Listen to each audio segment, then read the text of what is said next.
In 2015, an asteroid carrying an alien race, called the Mimics, has crashed in Europe. Series of fragmented news broadcasts describes how an asteroid carrying aliens devastated the continent in a deadly war.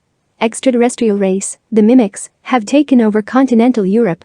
Losing battle after battle, 5 years later, the United Defense Force has only finally managed one victory, at Verdun, utilizing new mechanized jacket, combat suits. But has managed to hold the Mimics at the English Channel. UK Special Forces soldier, Sergeant Rita Vrtaski, Emily Blunt, is hailed as the Angel of Verdun after killing hundreds of Mimics single-handedly.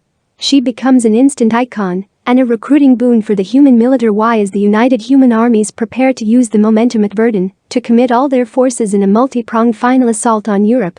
One of the talking heads on the newsreels telling Vrtaski's story and boosting the war effort is Major William Cage, Tom Cruise, of the U.S. Army. Cage awakens from a doze on a helicopter trip to London the morning before the invasion of France is set to take place. He meets with the commander of the Western Allies, General Brigham, Brendan Gleeson, assuming the general wants Cage to help him boost his public image or prepare for a post-war political career. Instead, General Brigham, head of the UDF, orders Major William Cage, who was a college ROTC cadet and majoring in advertising, a public affairs officer with no combat experience, to accompany the first wave of Allied troops to land in France and provide ground coverage for the media to cover the next day's massive assault on France. Cage tries all of the tricks he can think of to avoid the order to embed with combat units and avoid deployment, ending with an effort to blackmail the general using his media skills. Objects to the dangerous assignment and threatens to put the blame on Brigham if the landing fails.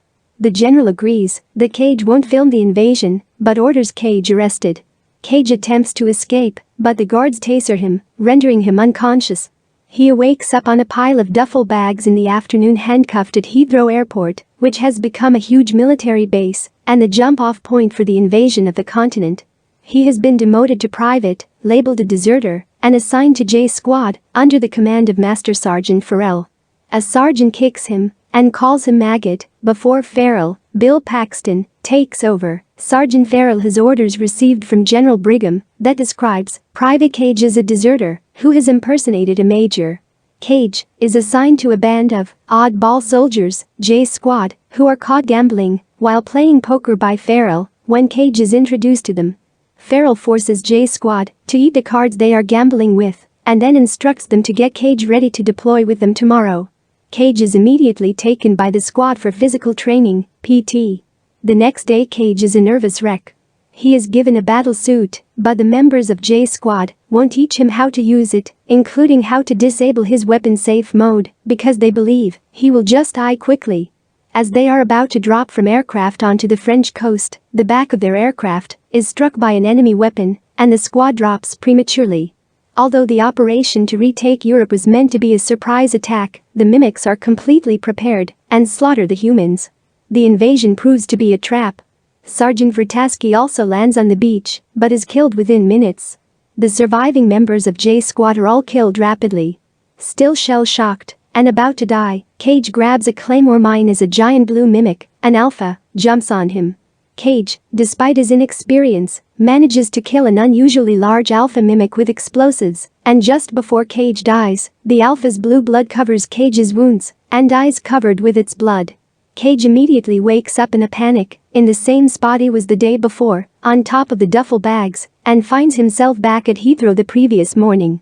The same sergeant calls him a maggot, and Farrell again takes him to J Squad.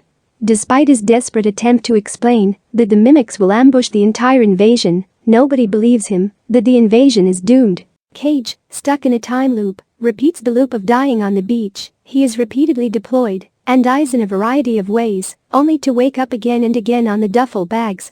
And waking up at Heathrow over and over again, with each time loop, he becomes slightly more adept at killing Mimics, becoming more competent in combat, and learning to predict what happens. And saving members of J Squad and Vrtaski, but the Mimics are too numerous and eventually kill everyone. In one loop, he survives long enough to encounter the famous Sergeant Rita Vrtaski, the Angel of Verdun, during the invasion to tell Vrtaski that he is stuck in a time loop. Recognizing his situation, When she sees, he knows, the movements of an attacking mimic in advance, she tells Cage to find me when you wake up next time, before they are both killed again in an explosion. When Cage next awakens on the duffel again, but cooperates with Sergeant Farrell and Jay's squad to buy himself time to find Vrataski. After several fatal attempts in the base at slipping away, Cage finally manages to get away during PT, and he finds Vrataski in a training bay, surrounded by training drones. The Special Forces soldiers are all hostile towards him, and Vrataski greets him rudely, but when he explains that Vrataski asked for him, she takes him away to a weapons building bay, where her acquaintance Dr. Carter, an expert in mimic biology. There they go to a back room, and Vrataski and Carter explain the time loop. Carter was formerly a researcher in General Brigham's HQ, and devised a theory that all mimics are just neural manifestations of one overmind omega alien creature. Dr. Carter explains that the mimics are a hive mind. If an alpha is killed, the hive queen, the omega, turns time back a day, thus giving the mimics a seemingly unbeatable advantage. Cage hijacked their ability by being doused in alpha blood. Carter tells that the aliens possess the ability to turn time back, so each time an alpha mimic is killed, they cycle time backwards, enabling them to precisely anticipate the invasion force's next actions. Vrataski explains she had herself gained this ability at Verdun. She got into the loop when the blood of a large blue alpha mimic was spilled on her, just as Cage experienced. She was stuck in a time loop at Verdun, allowing her to kill hundreds of mimics single-handedly in what became her final loop. She explains that she was wounded after being wounded and received a human blood transfusion, causing the alien blood to lose its effectiveness and breaking the time loop. Vrataski tells Cage that he must repeat the loop until he is shown some piece of information that will help them succeed. She also tells him to always make sure he dies on the battlefield or in training, or she'll have to kill him to start over. Carter created a device that could locate the omega if it is stabbed into an alpha mimic, but no one believed his theory, and he was demoted and relegated to a mechanical repair unit. Cage tries to understand what he is saying, but Vrataski says that to find the omega, they must first survive the invasion tomorrow. Through a large number of loops, she trains Cage, in some instances, killing him over his protests when he is seriously injured, so that he will resume the loop. Cage and Vrataski improved their combat skills and progress on the beach during the invasion, but despite their efforts, they both keep dying and Cage remains stuck in his loop. Cage becomes attracted to Vrataski, and watching her die in repeated loops starts to take an emotional toll on him. Cage finally experiences a vision showing the omega hiding deep inside a dam in Germany. Vrataski and Carter believe the visions are due to Cage being exposed to an alpha mimic's blood. They believe the omega can manipulate time and perception. Cage and Vrataski focus their efforts on surviving the invasion beach and getting inland to Germany. After multiple failures and deaths, Cage and Vrataski finally make it inland. During the repeated attempts, Cage develops an attraction to Vrataski, and he slowly gathers details about Vrataski. In one loop, Vrataski tells Cage that she had a boyfriend at Verdun who she watched die 300 times until she could no longer loop, and he was dead for good. After they find a helicopter at a farmhouse, Vrataski realizes Cage is trying to coax her to stay in the farmhouse, while he goes alone and confronts Omega. Cage admits they have looped to the farmhouse multiple times already, but every single time Vrataski dies, so he is trying to prevent her from dying again by going alone. Shocked and offended, she intentionally gets them killed. During one loop, believing the fight is pointless, Cage decides not to meet Vrataski, and instead goes to London and stops in a pub. There, Cage sees the mimic's next step in its attack, a large-scale amphibious assault on London, in which Operation Downfall forces are destroyed. Cage is killed in London. Upon reaching a point where she dies whatever they do, Cage decides to hunt the Omega alone. Cage eventually succeeds in making it to the German dam alone. When he reaches the dam, he discovers that it is a trap and is almost captured by the mimics.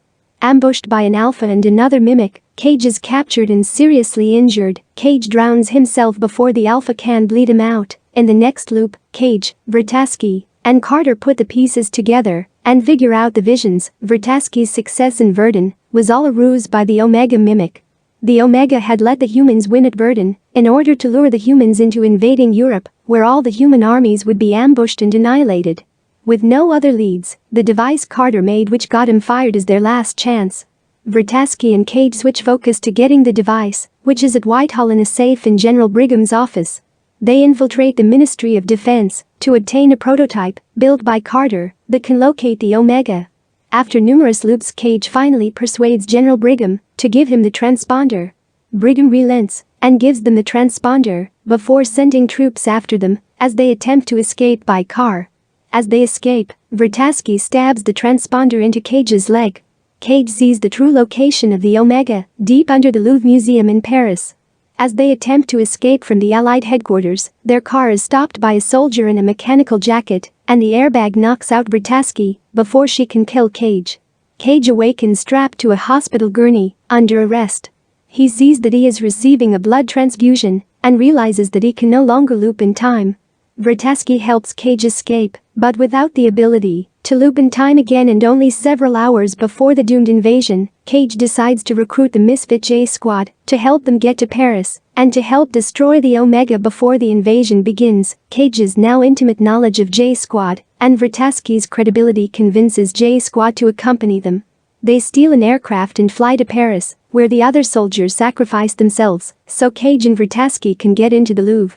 Once in the vicinity of the Louvre, the mimics attack their aircraft.